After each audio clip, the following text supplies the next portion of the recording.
বন্ধুরা, কেমন আছো? আশা করি ভালো আছো। আমিও খুব ভালো আছি। সাথে কুকিং চ্যানেলে সবাইকে স্বাগত। দেখো, আজকে একটা নতুন একটা রেসিপি নিয়ে এসেছি। পটলের খুব সুন্দর একটা রেসিপি। আর ভিডিওটা কিন্তু স্কিপ করবে না, ফুল ভিডিওটা দেখতে থাকো কীরকম করে আমি তৈরি করেছি রেসিপিটা। আশা করি ভালো লাগবে। আর ভিডিওটা যদি ভালো লেগে থাকে অবশ্যই লাইক, কমেন্ট, শেয়ার করে পাশে থাকবে। আর পাশে থাকা বেল আইকনটা প্রেস করে দেবে যাতে আমার ভিডিওটা ছাড়ার সাথে সাথে তোমাদের কাছে পৌঁছে যায়। চলো বন্ধুরা, এবার কিভাবে করেছি সেটাই তোমাদের সাথে শেয়ার করি। কেউ স্কিপ করবে না, কিন্তু ফুল ভিডিওটা দেখতে থাকো। বন্ধুরা, আজকে একটা ব্লগ ভিডিও নিয়ে চলে এলাম, তোমাদের সাথে শেয়ার করব। খুব সহজ পদ্ধতিতে করব। কেউ কিন্তু ভিডিওটি স্কিপ করবে না, ফুল ভিডিওটা দেখতে থাকো। আমি কয়েকটা পটল নিয়েছি, টাটকা পটল। আমি সবেমাত্র এগুলো আমাদের তুলে নিয়ে আসলো। দেখো, পটলগুলো খুব সুন্দর আর তরতাজা। সেটা আমি দেখাবো তোমাদের সাথে, দেখতে থাকো। আমি এই পটলের খোসাটাকে পরিষ্কার করে ছাড়িয়ে নিই, তারপর আবার কী করে করবো সেটাই কিন্তু তোমরা দেখবে, কেউ স্কিপ করবে না ভিডিওটা। আমি কিন্তু পটল কটা কেটে নিয়েছি বন্ধুরা। দেখো, আমি মাথাগুলো এইভাবে চিড়ে নিয়েছি দুই পাশ থেকে, তাহলে কিন্তু ভাজতে ভালো হবে।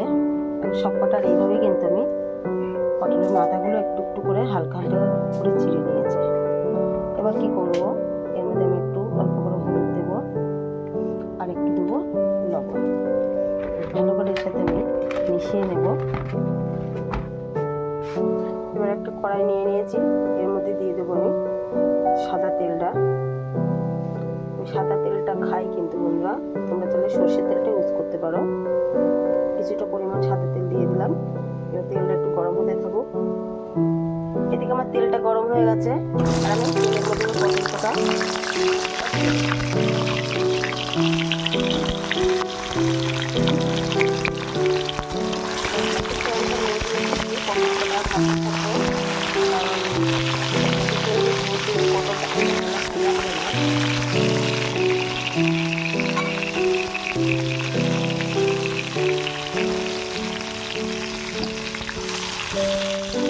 আর এখানে আমি কিছু মশলা নিয়েছি।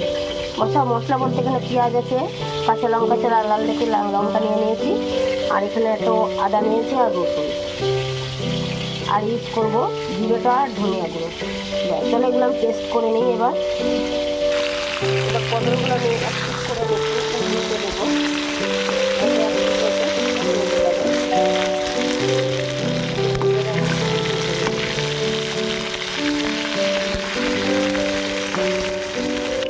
আমার কিন্তু পটল কটা রাখো বন্ধুরা, লাল লাল করে ভেজে নিয়েছি।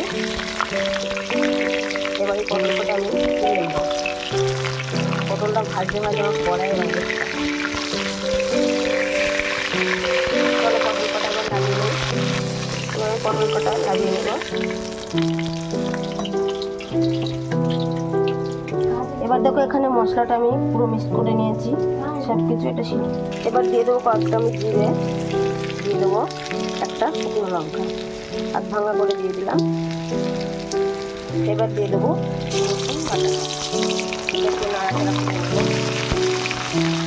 এবার দিয়ে দেবো আদা আর জিরে বাটাটা।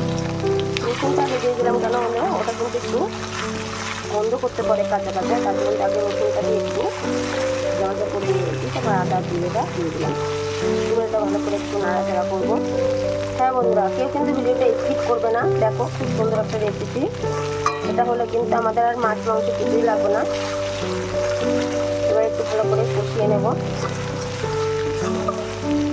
এবার দিয়ে দেবো পেঁয়াজ বাটাটা, এবার দিয়ে দেবো লঙ্কা বাটাটা। এবার আমি গ্যাসের ফ্লেমটা কিন্তু একটু হালকা জোরে দিয়েছি। এবার দিয়ে দেবো এর মধ্যে একটু হলুদ,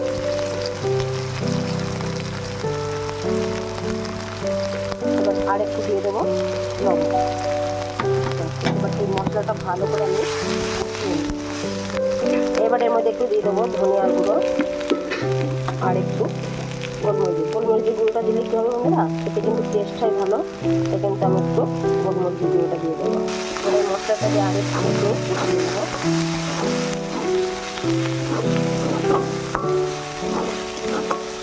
মশলাটা আমার কষে গেছে আর তেলটা দেখো ছেড়ে গেছে। এবার আমি যে পটল কটা ভেজেছিলাম এবার এই মশলার মধ্যে দিয়ে দিলাম। এবার এই মশলাটা দিয়ে এবার পটলটা ভালো করে কষিয়ে নেবো। মশলাটা আমার যেহেতু আগে কষে আছে, তো কিন্তু বেশি কষানো লাগবে না, অল্প একটু নাড়িয়ে চাড়িয়ে করে জল দিয়ে দিলেই দিয়ে। ঠিক আছে বন্ধুরা, এবার আমি অল্প করে জল দিই, বেশি জল দেবো না, কিন্তু অল্প করে দিই। একটু নেড়ে চেড়ে দেবো। হ্যাঁ বন্ধুরা, ভিডিওটা যদি ভালো লেগে থাকে অবশ্যই লাইক সাবস্ক্রাইব করে পাশে থাকবে। আর যারা নতুন বন্ধুরা আছো, পাশে থাকা বেল আইকনটা প্রেস করে দেবে, যাতে আমার ভিডিও করার সাথে সাথে তোমাদের কাছে পৌঁছে যেতে পারে। আর তোমাদের সুন্দর সুন্দর কমেন্ট কিন্তু আমার ভিডিও করতে উৎসাহ দেয়। আর তোমরা কীরকম রেসিপি দেখতে চাও অবশ্যই আমাকে কমেন্টের মাধ্যমে বলবে, অবশ্যই আমি দেখানোর চেষ্টা করবো। দেখো বন্ধুরা, আমার কিন্তু এটা হয়ে এসেছে, দেখো দেখতে কত সুন্দর লাগছে। এবার কী করবো, এর মধ্যে আমি একটু গরম মশলাটা দিয়ে দেবো। আর কী করবো, অল্প করে আমি ঘিটা দিয়ে দেবো। ঘিটা দিলে কিন্তু খেতে কিন্তু আরও টেস্ট হবে ভালো। এটা কিন্তু রুটি দিয়ে, পরোটা দিয়ে কিংবা ভাত দিয়েও খেতে পারো, কোনো ব্যাপার না, সব কিছু দিয়েই খাওয়া যাবে। এত সুন্দর একটা রেসিপি, তোমরা এটা পারলে বাড়িতে ট্রাই করে দেখতে পারো।